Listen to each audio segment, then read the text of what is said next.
Hi, I'm Elisa. I'm a certified EMDR therapist, and I want to take a second to talk about what EMDR is and what you can expect in an EMDR session.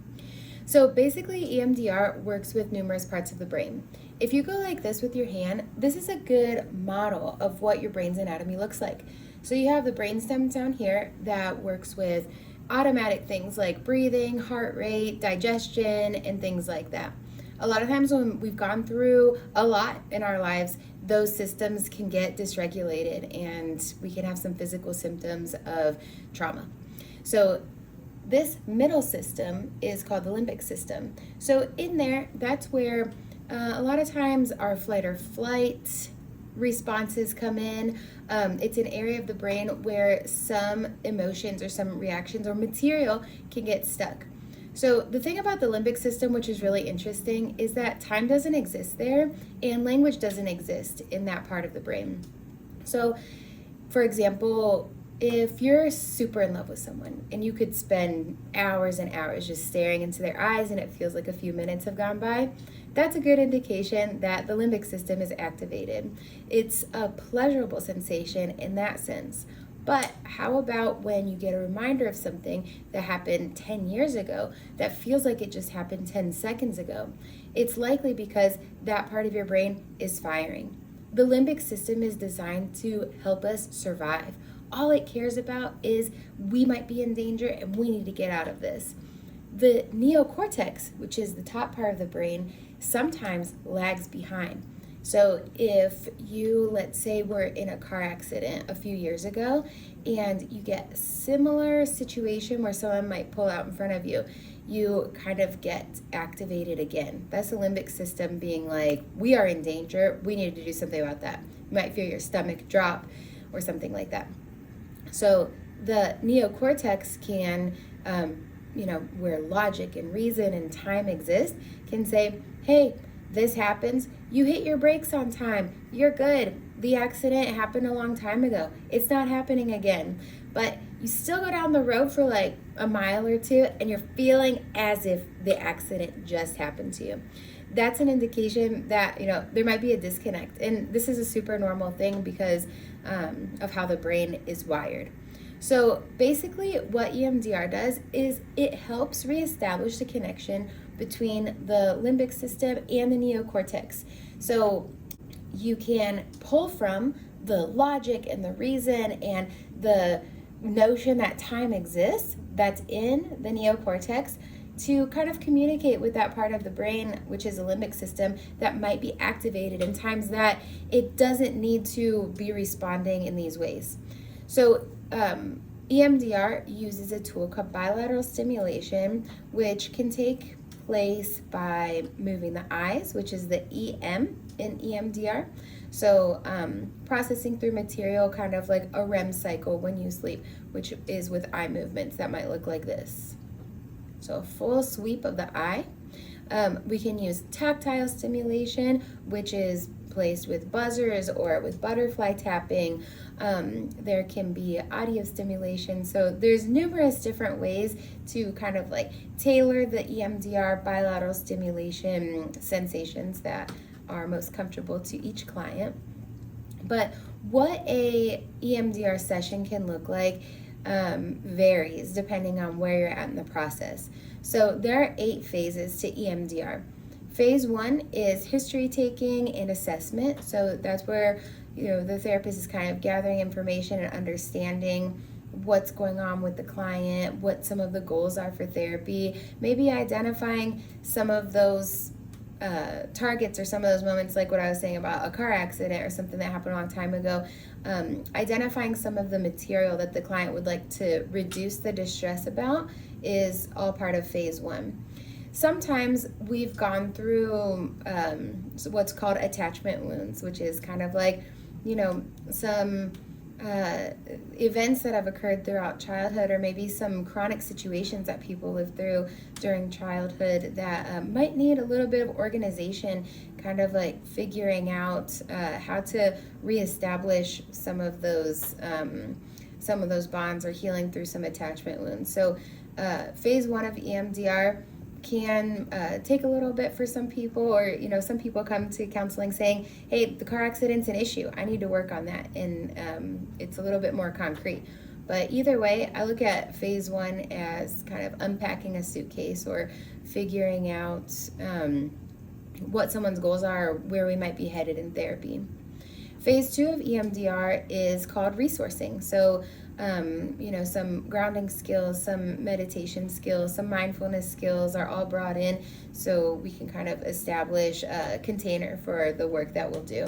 Sometimes you can get worked up in EMDR therapy, so having some resources to pull from, which are developed in phase 2 and are developed early on in the therapy process, is generally beneficial for people that are working on any type of material. So some phase 2 tools could be establishing a calm space. It could be doing some mindfulness exercises to connect with the bodily responses that are going on. Phase 2 resources can involve evoking some adaptive imagery or positive imagery of some nurturing figures or protective figures or something like that might be useful to pull in as we continue to work. So phase 3 of EMDR therapy is kind of like gearing up for the work. So some of it can feel activating, like we're kind of like bringing up some material and things like that. I always take a collaborative approach with my clients to make sure that people feel like they are resourced enough and that we have the right therapeutic alliance to be working on some of that. So the phase 3 work is kind of like, revving up your engine to start working on some things. Phase 4 is where the actual bilateral stimulation happens. So during a session where we're typically doing the trauma reprocessing work, which is phases 3, getting into 4 and beyond, that's where the bilateral stimulation is occurring. So we will bring up some material, and the main thing that's said in a EMDR session is go with that. So you're focusing on the material as you are able. So it's a really flexible process for wherever someone's at in their process. So you're focusing on the material as you're able, and then you're kind of allowing the neocortex and the limbic system to bring up whatever they need, and kind of just observing what's coming up for you. So some clients might have a observation, will say, I just feel a heaviness in my chest. Okay, let's go with that. That means we're going to focus on that heaviness, kind of see what else comes to mind, see what images, what sensations, what emotions might come to mind as the client engages in the bilateral stimulation. So these sessions actually involve quite a bit of silence as the bilateral stimulation is occurring. The therapist occasionally checking in, hey, what are you getting now? And then we're going with that next observation. So the cool thing about EMDR therapy is that you don't have to share every detail with the therapist. Sometimes stuff comes to mind that we don't want to say out loud, or stuff comes to mind that no one else needs to know. And so you can tell the therapist, yeah, something came up, but I just want to go with that, and that's all that needs shared. So this type of therapy is a little bit different in that you don't have to talk about stuff or assign words to everything that's coming to mind, because remember, a lot of this material is in the limbic system. So in the limbic system, language does not exist. So sometimes it's hard for us to put words to our experiences or put words to what happened.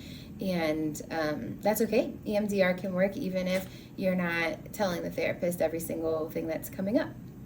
So in phase 4, what we do is we typically reduce the distress surrounding the image or the memory that we're working on. So we take some numerical readings at the beginning, try to figure out like what the level of distress is that a person's feeling surrounding a target. So at the end of phase 4, that distress should be at 0. So getting into phase 5 is where we're installing a positive belief. So at the beginning of the process, we usually kind of like come up with that together, or it can change actually throughout phase 4. So in phase 5, we're kind of working on the beliefs about ourselves that we hold, Sometimes people, depending on what's gone on, people believe I'm unlovable, I'm a bad person, I'm permanently damaged. Some of these might feel like they're kind of hitting home depending on your experiences, but we work to, reduce those negative beliefs about ourselves and then install a positive one, like I'm safe now, or I am valuable, or I have good intentions, or I am a good person, things like that. So that is what's accomplished in phase 5. Phase 6 goes through the body scan. So this type of therapy isn't about a therapist telling a client, oh, well, think about it this way or think about it that way. We strive to come up with, beliefs and things that are congruent with the client, not so much with the therapist, but this is all about the client system and the way the client is making sense of things. So a way to see if something sits well with the client is, all right, we're going to take, where we started, we're going to take this positive belief of I'm a good person, put those together and just notice what's going on in your body. How does that sit with you? If the person's like, yeah, that feels right, it feels good, we install that and we continue on.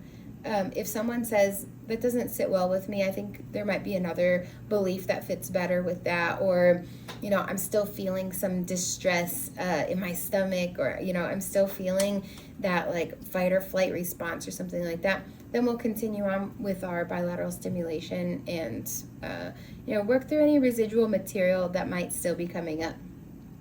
Phase 7 is closing. It's closing our sessions, making sure we can kind of continue on throughout the day. Sometimes we pull from the phase 2 skills, those coping skills or the adaptive imagery and things like that to close out a session.